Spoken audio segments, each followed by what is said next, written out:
Boa noite aos irmãos que eu não tive ainda o privilégio de cumprimentar. Nós vamos ter o nosso momento pela igreja, chamamos de igreja perseguida, mas eu disse que quando houvesse a oportunidade, de passar alguma informação que não estivesse envolvendo propriamente a igreja perseguida, eu faria. Não que esta semana já não tenha acontecido casos, aconteceram vários casos envolvendo a perseguição e fazendo que os nossos irmãos em Cristo também sofram. Mas hoje eu quero dar uma paradinha, a gente quer falar rapidamente sobre esse país, a Lituânia, algo bom, não é assim uma coisa que a gente fica entristecido, como acontece com as outras notícias, mas já que eu fiz essa promessa, de vez em quando a gente vai tentar fazer isso. O Marcelo está nos ajudando lá na mídia, a pessoa responsável não veio, então vou precisar que apague a luz para a gente projetar aí o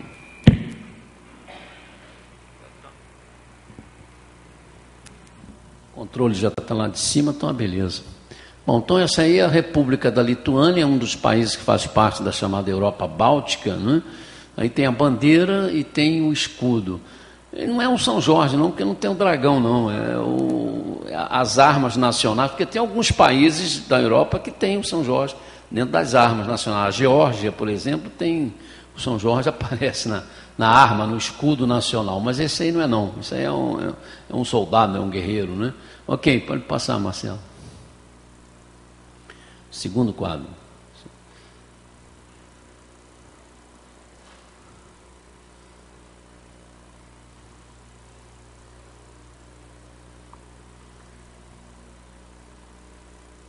Está emperrado. Sim. Então nós temos aí uma informação, faz parte da Europa Setentrional Báltica, tem uma população de 3.400.000. Eu sempre gosto de colocar assim, fotografias de pessoas, ali tem um grupo de jovens, de crianças, e dessa vez eu não botei o futebol, porque o esporte nacional da Lituânia é o basquete, é o esporte preferido do povo da Lituânia, e a seleção de basquete da Lituânia é uma das melhores do mundo, Eles gostam mesmo, ok? O outro quadro. Aí nós temos então uma tabela com a religião. Católicos romanos, 2.628.000, 77,2%. Pessoas agnósticas e sem religião, 13,2%. Católicos orientais ortodoxos, 4,41%. Tem 70 mil ateus, 2,5%. Outros cristãos, testemunhas de Jeová, adventistas que não são contados como evangélicos, a nova igreja apostólica, que é uma igreja antiga, mas também é considerado seita, tem os velhos irmãos, os antigos irmãos, que é uma seita da igreja ortodoxa, todos esses são considerados cristãos sectários, Daí serem chamados de outros cristãos. Ok, pode vir a outra tabela. Os evangélicos estão 1,17% da população, 40 mil adeptos, 40 mil contando bebês, contando simpatizantes, contando pessoas excluídas que ainda se mantêm, mantêm ligações com a igreja. Tem 5 mil judeus, 0,15% da população, 4.600 muçulmanos, 0,13%. Já existe 4 mil pessoas envolvidas com o fetichismo, magia, neopaganismo, e outros religionistas, 700 pessoas, ok? Muito bem, os protestantes ou evangélicos são 18.500 confirmados e 40 mil aderentes, ou seja, daqueles 40 mil aderentes, somente 18.500 são realmente membros das igrejas, Desses 18.500 confirmados, apenas 6 mil são lituanos, a maior parte é russa e ucraniana, e isso cria uma dificuldade para os evangélicos na Lituânia muito grande, porque os lituanos sofreram muito na mão dos russos, E eles têm uma bronca de russo e ucraniano muito grande, e a grande parte dos cristãos não católicos romanos da Lituânia são de origem russa e ucraniana, e nesse caso também os evangélicos. A maior parte dos evangélicos da Lituânia são de origem russa, ou de origem ucraniana, ou de origem bielorrussa.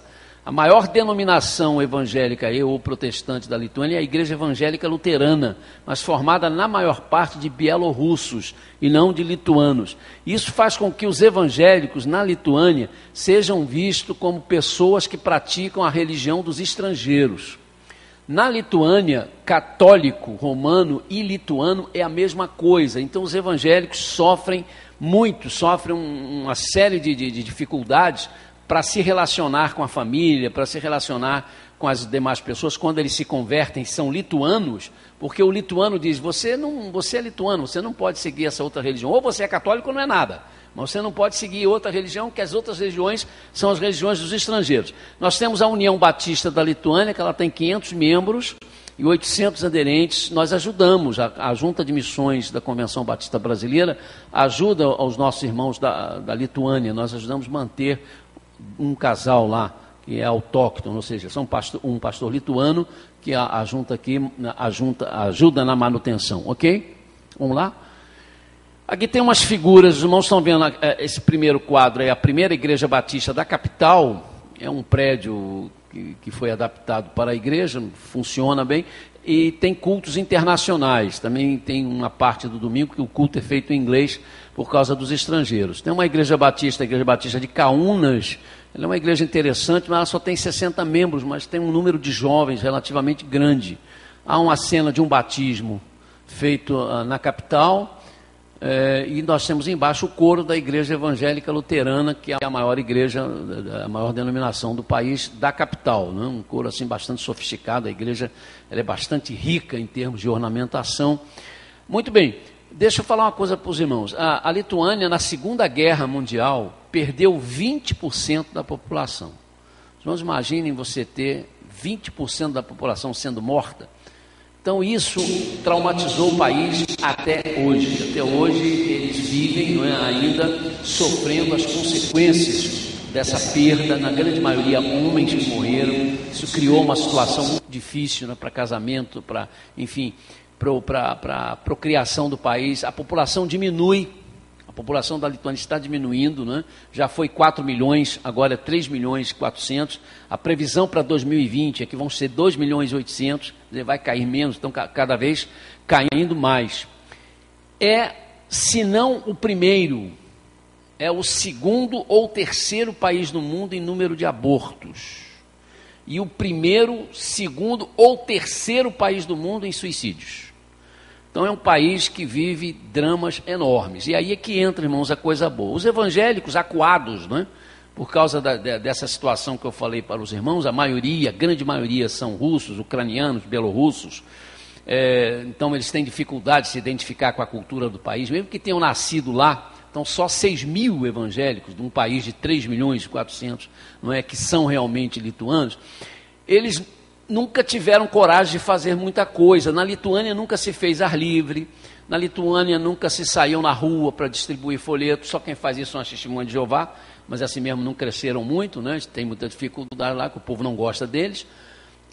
Na Lituânia não se faz concentrações, só que esse ano, no final desse ano de 2011, eles resolveram tentar pela primeira vez fazer uma espécie de, que eles chamam de festival, com a equipe do Dr. Billy Graham, o que é dirigida pelo filho dele, né? O pastor Billy Graham está muito velhinho, não tem mais condições de sair, mas ainda mantém uma organização internacional que trabalha com o que eles chamam agora de festivais. Antigamente eram as cruzadas, palavra de muito mau gosto, né? Que felizmente foi mudado.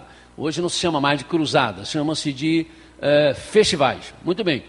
E aí eles resolveram convidar a Billy Graham Crusades Evangelística, né, para fazer um trabalho na capital da Lituânia, e a organização aceitou, e mandou conselheiros, e mandou pessoas para treinar os evangélicos, e começaram a ensiná-los a fazer algumas coisas. Mas foi interessante que o pastor lituano que assumiu, né, a direção desse trabalho, ele disse que quando um dia ele levantou e disse: meu Deus, o que eu estou fazendo?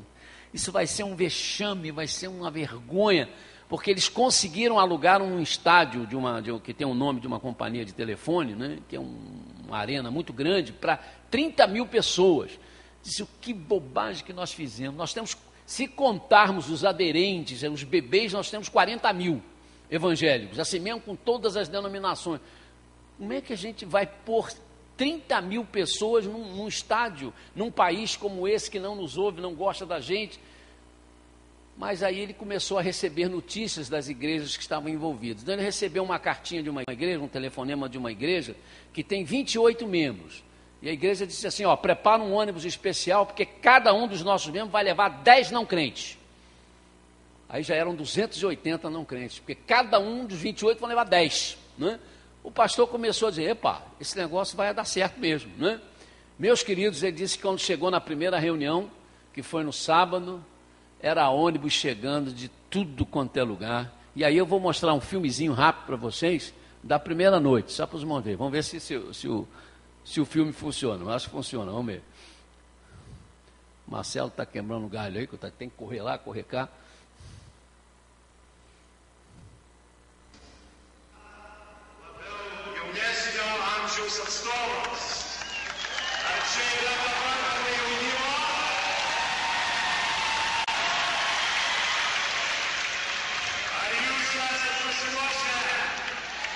Olha como está cheio, irmãos. Lotou os 30 mil.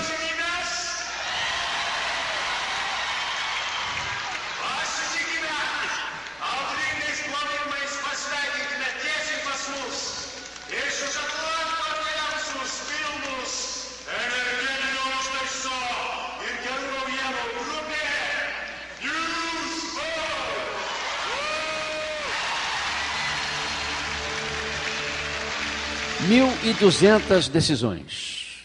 1.200 decisões. E a imprensa deu cobertura ao evento, e isso já mudou o conceito dos evangélicos no país. Os evangélicos começaram a ser olhados com outros olhares, até porque toda a direção desse evento estava na mão de lituanos mesmo, 100% lituanos, né? As denominações com estrangeiros vieram para ajudar.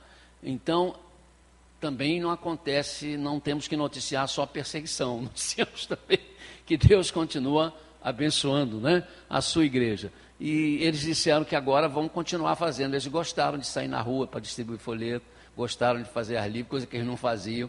A juventude, engraçado, tem um número bom de jovens, apesar de ter poucos crentes.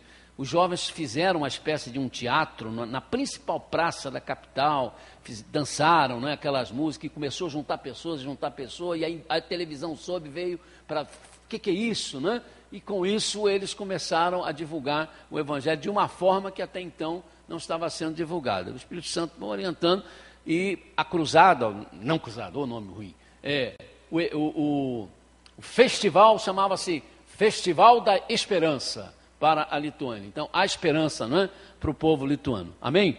Então, vamos agradecer a Deus. Nós temos orado aqui pedindo misericórdia de Deus, e vamos continuar sempre, não podemos esquecer da igreja sofredora, mas hoje nós vamos agradecer, não é isso? A bênção que Deus deu aos nossos irmãos da Lituânia. Os batistas também foram lá influenciados, né, atingidos por isso. Ok? Vamos orar então? Irmã Eliane, olhe para nós.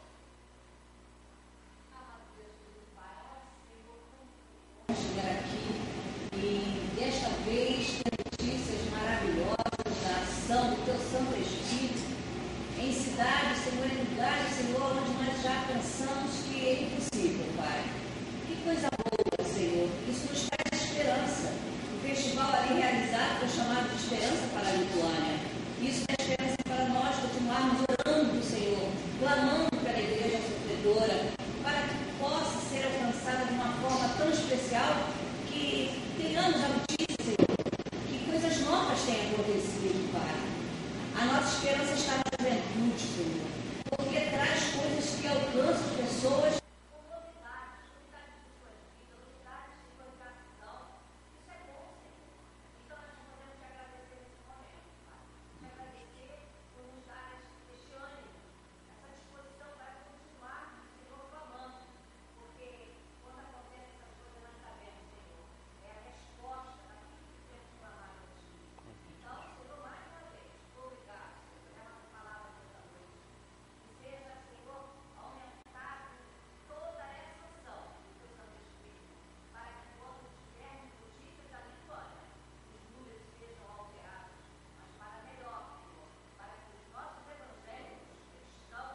aqueles que proclamam verdadeiramente a tua palavra, tenha crescido. E tudo isso, ó Pai, confiando em estar falando contigo, em estar nos ouvindo, Senhor, porque nós o fazemos em nome de Jesus. Amém. Vamos abrir, irmãos, nossas Bíblias lá no capítulo 10 da Epístola de Paulo aos Romanos. Nós estamos terminando hoje, não é? O capítulo 10. Vamos ler dos versos 18 ao 21. Vou fazer a leitura devagar, porque a minha versão é NVI. Romanos 10, do 18 ao 21. Obrigado, Marcelo. Mas eu pergunto, eles não a ouviram? Claro que sim. A sua voz ressoou por toda a terra e as suas palavras até os confins do mundo. Novamente pergunto, será que Israel não entendeu? Em primeiro lugar, Moisés disse, farei que tenham ciúmes de quem não é meu povo. Eu os provocarei a ira por meio de um povo sem entendimento. E Isaías diz ousadamente, fui achado por aqueles que não me procuravam. Revelei-me àqueles que não perguntavam por mim. Mas a respeito de Israel, ele diz, o tempo todo estendi as mãos a um povo desobediente e rebelde. Mais uma vez, meus amados, nós chamamos a atenção para o fato de que, se não compreendermos adequavelmente a carta de Paulo aos cristãos, como tendo como alvo primeiro dessa carta os cristãos judeus, nós não vamos compreender bem os ensinos de Paulo. Nós temos batido nisso, né? Desde que começamos a estudar com os irmãos a Epístola aos Romanos. O alvo primeiro da Epístola de Paulo aos Romanos são os cristãos judeus. Os judeus deviam ser, se não a maioria, pelo menos a metade da membresia dos cristãos em Roma. E a comunidade judaica em Roma era numerosa, apesar de ter sido, alguns anos antes da carta de Paulo, ter sido expulsa da cidade de Roma, uma expulsão que na verdade nunca funcionou, ficou só na conversa fiada, né, como nós dizemos, os judeus acabaram ficando lá mesmo.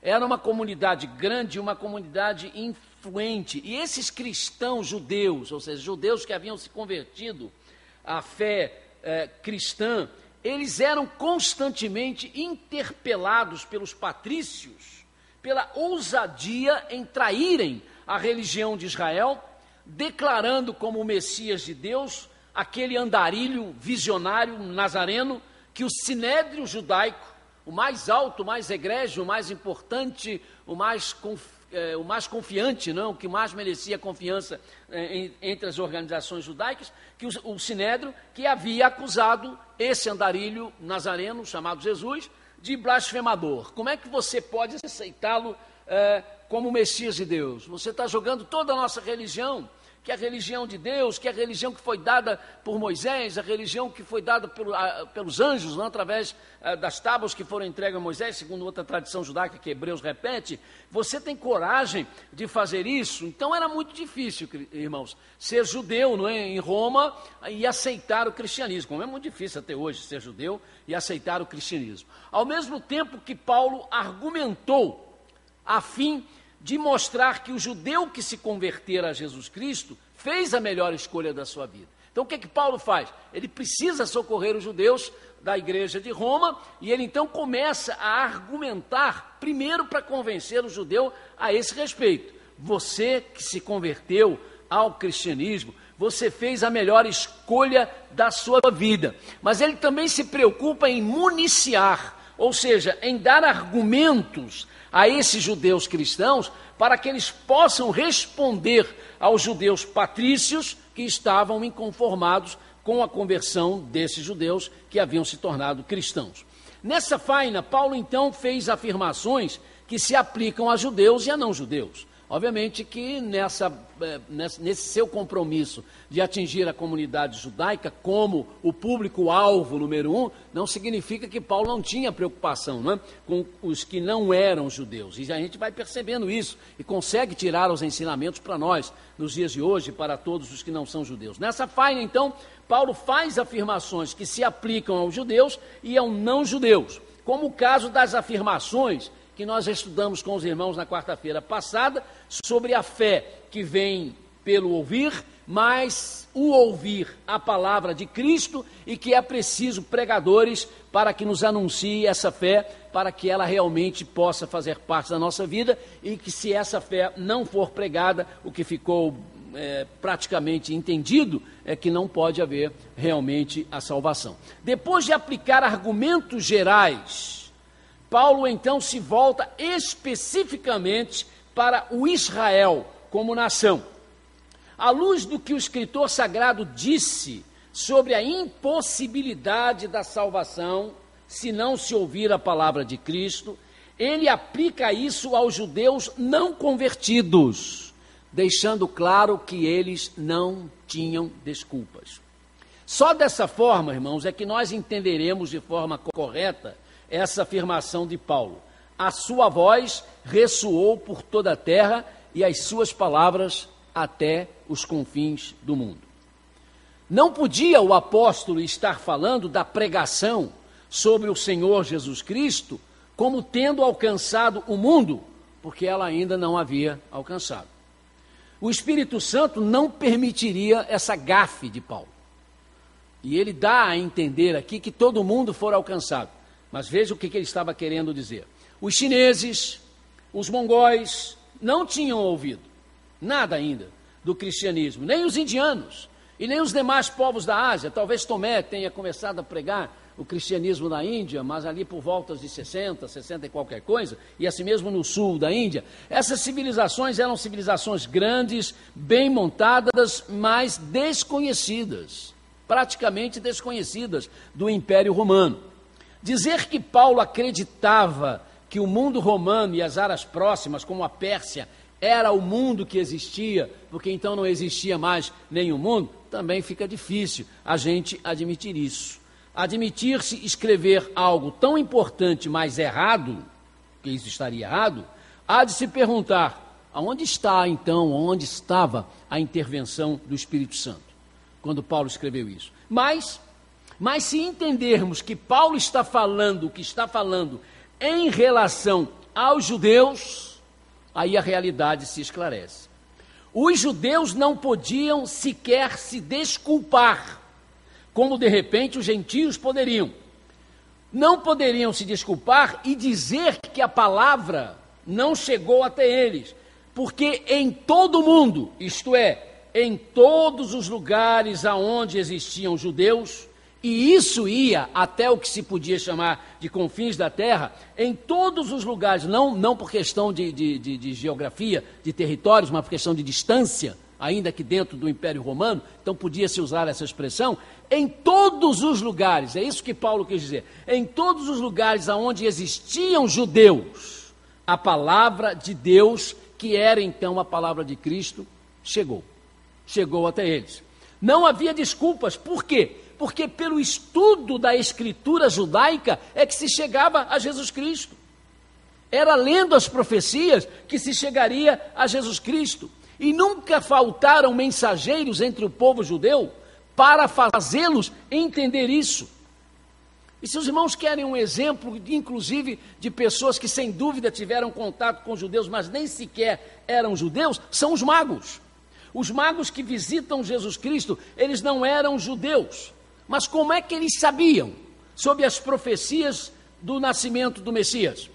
Os magos eram astrólogos e, ao que tudo indica, eram sacerdotes do zoroastrismo, ou do que hoje chamamos de parcismo. Mas porque aonde eles viviam? Provavelmente na Pérsia. Eles tiveram contato com os judeus, eles puderam acessar as escrituras judaicas, comparando com as suas escrituras, as escrituras escritas por Zaratustra, não é? O grande fundador dessa religião e um homem de um pensamento extremamente profundo, com ideias interessantíssimas sobre inferno, sobre céu, sobre batismo, não é, que depois os cristãos vão praticar coisas semelhantes. Como é que esses sacerdotes chegaram à conclusão de que Deus estava enviando um Messias, um Salvador do mundo? O Zoroastro sempre pregou que o Deus do bem iria salvar o mundo, iria providenciar um meio de salvar. Então eles comparam as suas escrituras com as escrituras dos judeus, porque tinham contato com os judeus, e chegam à conclusão, por orientação, obviamente, do Espírito Santo, e vão atrás do Messias, que é um judeu. Vão a Israel, não é? Para tentar achar o menino que havia nascido para trazer a salvação. Então, se sacerdotes pagãos puderam chegar à conclusão e saem em busca do Cristo, por que não os filhos de Israel? Por que não? Se os pagãos conseguiam compreender, estabelecidos no quê? Nas escrituras dos judeus, baseados nas escrituras dos judeus. Se eles conseguiam sentir no coração que o Salvador havia nascido e vão à procura dele, por que não os judeus? Por isso, irmãos, é que Paulo diz que eles eram e são indesculpáveis. E aí Paulo escreveu, novamente pergunto, será que Israel não entendeu? Em primeiro lugar, Moisés disse, farei que tenham ciúmes de quem não é meu povo, eu os provocarei a ira por meio de um povo sem entendimento. E Isaías diz ousadamente, fui achado por aqueles que não me procuravam, revelei-me àqueles que não perguntavam por mim. Nada há de novo aqui, irmãos. Paulo, primeiramente Paulo está trazendo a lume, não é? Está lembrando no arcabouço dos argumentos dele o que é o cerne da revelação de Deus. Ou seja, a promessa de Deus que foi feita a Abraão, de que da descendência de Abraão, isto é, via os judeus, todas as famílias da terra seriam abençoadas. A questão é que essa bênção tornou-se notória com a rejeição da nação de Israel. Não era esse o propósito de Deus. O propósito de Deus era abençoar todas as nações da terra com o Messias que viria para os judeus, mas que não era só dos judeus, para que os judeus fossem os grandes anunciadores desse Messias. De certo modo foram, não é? Eu sempre lembro isso, a primeira igreja era judaica, os primeiros missionários foram judeus. Deus não fracassa não, Deus não fracassou. Mas como nação, como país, né, como um povo como um todo, sim, houve a rejeição nacional por parte de Israel ao Messias de Deus. E isso ficou mais acentuado, essa rejeição acentuou mais a aceitação da mensagem do cristianismo por parte dos não-judeus. Por isso Paulo busca esse texto de Deuteronômio e o cita, não é, em favor da sua argumentação, da sua linha de raciocínio, para dizer, eles não têm desculpa. Provocaram-me os ciúmes com aquilo que nem Deus é, e irritaram-me com seus ídolos inúteis. Farei com que tenham ciúmes de quem não é meu povo, e os provocarei a ira por meio de uma nação insensata. E ainda citou Isaías 65:1, quando diz, fiz-me acessível aos que não perguntavam por mim, fui achado pelos que não me procuravam. A uma nação que não clamava pelo meu nome, eu disse, eis-me aqui, eis-me aqui. A constatação, amados, sem dúvida pesarosa para Paulo, era também o que Deus dissera por meio de Isaías. Mas a respeito de Israel, ele diz, o tempo todo estendi as mãos a um povo desobediente e rebelde. As mudanças são drásticas, né? Aquele povo que Deus chamava, né, e dizia ser a menina dos seus olhos, agora é lembrado pelo apóstolo Paulo como uma nação desobediente e rebelde. Qual é a aplicação, queridos, para nós nos dias de hoje? Nós que somos hoje o Israel de Deus, nós que somos hoje os verdadeiros judeus. Qual é a aplicação que se pode fazer para nós à luz dessa afirmação de Paulo?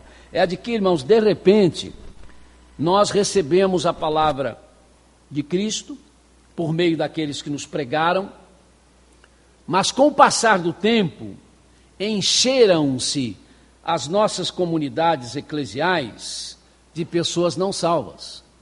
Encheram-se as nossas igrejas de pessoas não justificadas, porque nunca chegaram à conclusão, primeiro, de que deveriam se converter. Há muita gente que não acha que, ou não se preocupa com essa questão de se converter, talvez ache até que estão convertidos porque nasceram aqui, cresceram aqui, ou mesmo que não tenham nascido ou crescido, um dia chegaram aqui, gostaram dos índios, gostaram da maneira das pessoas. Eles foram ficando, e de repente se identificaram e se batizaram, mas na verdade, se você chegar a essa pessoa e dizer, bem, quando aconteceu o seu encontro com Cristo? Eu não sei. Eu não estou preocupado que você tenha que ter uma data exata. Deus não se prende a datas, obviamente. Normalmente que se tenha, mas se não tiver... O problema é que se você for mais adiante, dizer, bem, mas o que é que você sente em relação a Cristo? O que se passa dentro de você? O que é que você pode dizer sobre o seu coração, sobre o seu interior, em termos de relacionamento com Deus? E aí nós vamos perceber que pelas respostas as pessoas não se converteram. Não alcançaram aquilo que precisavam se converter. Estão no meio do povo de Deus, estão sendo chamados de povo de Deus, estão sendo chamados de Israel de Deus, mas estão exatamente, irmãos, também incluídos nesse aviso bíblico do Antigo Testamento que Paulo torna um aviso do Novo. Mas a respeito de vocês, Deus está dizendo, o tempo todo estendi as mãos a um povo desobediente e rebelde. Aos que se tornaram dependentes de ritualismos, ouviram a mensagem, entenderam que se deviam tornar cristãos, mas começaram a depender por demais de rituais, né? Começaram a pôr a sua fé, começaram a pôr a sua confiança nas coisas, nos rituais, em objetos muitas vezes, que são levados e colocados diante deles. O ritualismo é importante, todas as igrejas têm seus rituais, nós temos rituais, não tem como viver sem rituais. O ritual, inclusive, é a maneira de organizar o culto e é uma maneira de tornar as coisas que você precisa saber presentes na sua memória. O ritual tem, inclusive, a obrigação de repetir as coisas exatamente para que você possa assimilá-las, mas eles não podem se tornar fins em si mesmos. Quando o ritualismo se torna fim em si mesmo, ele começa a se tornar diabólico. Porque você começa a depender, a sua salvação começa a depender, não é, disto, do ritual que é feito, das obrigações que você tem que fazer, e nós sabemos que boa parte dos cristãos que vivem no Brasil estão metidos nisso, ou seja, dependem de rituais, dos chamados sacramentos. Isso acontece dentro do protestantismo também. Eu me lembro que eu trabalhei com um rapaz luterano, e eu nem sabia, né, que era luterano. E um dia eu descobri, alguém falou qualquer coisa, e eu fui a ele, né? Porque o comportamento dele era lamentável, né? Um grande funcionário, um excelente companheiro, mas em termos morais era de lascar, como se diz aí. E eu chamei, rapaz, mas como é que você está? Você faz parte da igreja luterana e eles não... Não, eu estou tranquilo, eles me chamavam de irmão, estou tranquilo, irmão, eu já estou salvo. Todo culto da Páscoa, no domingo da ressurreição, eu vou à igreja, tomo a Eucaristia e já fui batizado, então o sacramento me garante a minha salvação. Eu falei, rapaz, peraí, Lutero nunca ensinou isso. A sua igreja não ensina isso. Eu tenho certeza que ela não ensina isso. Mas o que é isso? Isso é o produto do valor excessivo aos sacramentos. Porque mesmo que você não ensine isso, acaba na cabeça da pessoa aquilo entrando e ele achando que fazendo aquilo que precisa fazer, ele resolveu o problema dele. O nosso maior missionário entre os índios chama-se Carlos Gintenkrieger. Não pelo nome deles, vamos ver que ele é alemão. Ele era luterano. E ele disse, eu era um luterano assim. Eu só ia uma vez à igreja no ano, uma vez, que era o culto da Páscoa, no culto do domingo da ressurreição. Participava da ceia, da Eucaristia, vinha para casa e vivia mais um ano achando que estava tudo certo entre mim e Deus. Só que naquele culto de Páscoa, eu fui num culto da Páscoa, só Deus sabe o que houve com o pastor fez um sermão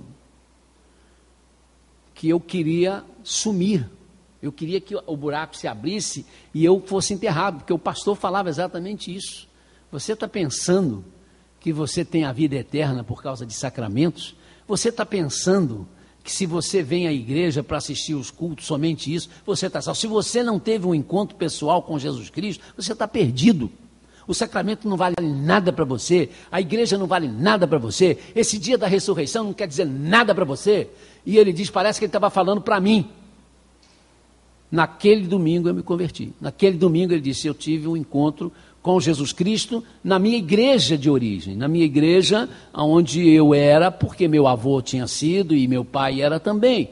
Acabou, não tive condições de ficar lá por uma série de coisas, e depois conheci a doutrina batista, conheci a igreja batista e me tornei batista. Mas me tornei batista já um convertido.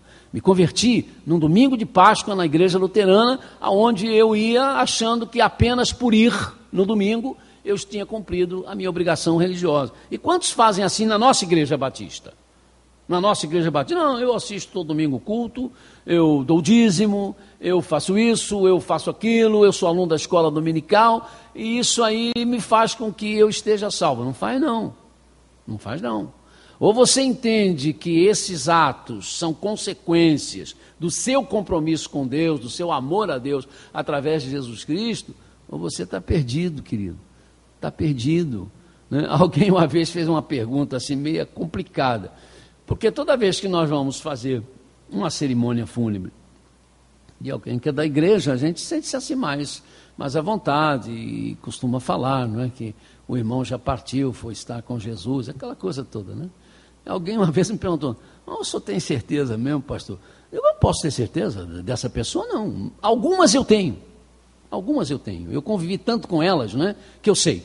Né? E pude muitas vezes conviver nos últimos momentos, nos últimos dias, e aí você vê como a pessoa está tranquila, está apegada a Deus, e foi mesmo, partiu, com certeza que foi viver ao lado do Senhor. Mas outros, a gente fala porque vocês não querem saber como é difícil fazer um enterro de quem não é crente. Aí não só vou aproveitar o sujeito que é membro da igreja, eu também já não tenho muito o que me falar, a coisa fica mais complicada ainda. Então, pelo menos, eu vou entregando a mensagem que a gente supõe, né?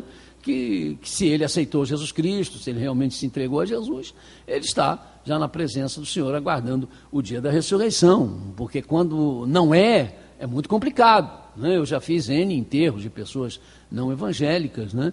E a gente tem que ter, obviamente, muito cuidado e de respeitar o sentimento das pessoas, tem que saber com muita clareza o que vai falar, e Deus tem me dado, né, orientação, a gente faz sempre, procura saber, se informar sobre a pessoa que morreu, e normalmente se o enterro tem muita gente, a gente mostra ali que aquela pessoa era importante, e que é bom que a memória dele fique, a gente vai trabalhando isso e vai depois chegando ao significado da vida de verdade, quando você tem um encontro com Jesus, e deixa que cada um raciocine, né? Raciocine do seu jeito. Eu me lembro uma vez que eu assisti, durante o meu tempo de seminarista, eu assisti muito a igreja anglicana, a paróquia do Redentor, lá na rua do Aquilobo. Então, o meu trabalho de final de seminário foi sobre o anglicanismo. E eu fiz amizade com o reverendo Celso Franco, que foi pastor batista durante 2 anos, depois se tornou pastor episcopal, agora é bispo da Diocese Brasil Central da Igreja Anglicana. E ele era um pregador, assim, de mão cheia, né? Gostoso de ouvir, falava muito bem. E uma vez eu cheguei, e o cuidado com os rituais, ele chegou e ele estava falando com um diácono dele sobre um ofício fúnebre que ele foi fazer de uma pessoa que havia falecido. E ele disse, não, nesses momentos a gente não sabe da vida da pessoa, né? Aí referiu-se assim, que diferença da irmã tal, ele falou, que eu a visitei lá no hospital, morreu com a fé em Jesus Cristo, a gente sabe que ela está com o Senhor. Agora aquela pessoa, ainda bem, aí ele diz assim, ainda bem que a gente tem aqui o ritual nosso, né? Que a gente encomenda a pessoa e entrega o corpo e o espírito a Deus, e Deus vai fazer o que quiser, porque se depender do que eu conheço do sujeito, eu não podia dizer nada. Só que a mulher do camarada estava atrás. Depois ficou difícil você consertar, né? Consertar. Então a gente tem que tomar cuidado para falar, ser honesto com o que for falar. Graças a Deus, nunca ninguém me perguntou, mas pastor, eu quero saber o seguinte, o senhor acha que o meu marido, o meu pai, foi para o céu? A resposta é o seguinte, essa resposta não me pertence, querido, né? As palavras últimas do ritual, quando a pessoa é crente, os irmãos estão acostumados comigo, sabem que eu faço isso, né? Quando a pessoa é crente, eu sempre termino a parte final do sepultamento com aquelas palavras: aprove a Deus Todo-Poderoso chamar para si a alma do nosso amado irmão, nossa irmã. Nós entregamos agora o seu corpo, terra a terra, cinza às cinzas, na certeza da ressurreição do último dia, quando os crentes em Cristo ressuscitarão para a glória e honra do Senhor. O Senhor deu, o Senhor tomou, bendito seja o nome do Senhor. Amém, ok, fechou. E quando não é crente, eu uso as palavras: aprove a Deus Todo-Poderoso chamar para si a alma do Senhor fulano de tal, que se cumpra sobre ele o que está escrito na palavra de Deus. O corpo volte à terra e o espírito volte a Deus que o deu. Porque o espírito volta a Deus, irmãos. Quem manda Deus, quem manda para o paraíso ou para o Hades é Deus. Então o espírito sempre volta para Deus. Então você está correto, você usa as palavras da Bíblia e aí volta a Deus. E de repente você pode ter surpresas, não é?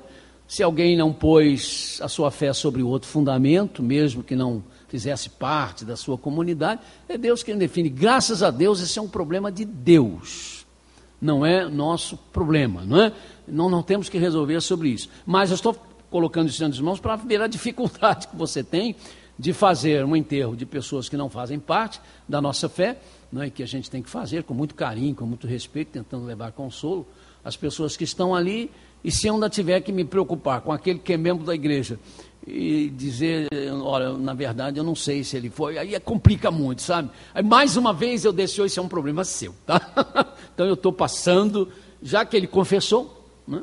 Aquele que me confessar diante dos homens, eu confessarei diante do meu Pai que está no céu. É preciso então, irmãos, cuidado, porque estas palavras que foram ditas ao povo de Israel, então o chamado povo de Deus do passado, às vezes se aplicam a nós. Deus pode estar falando isso também.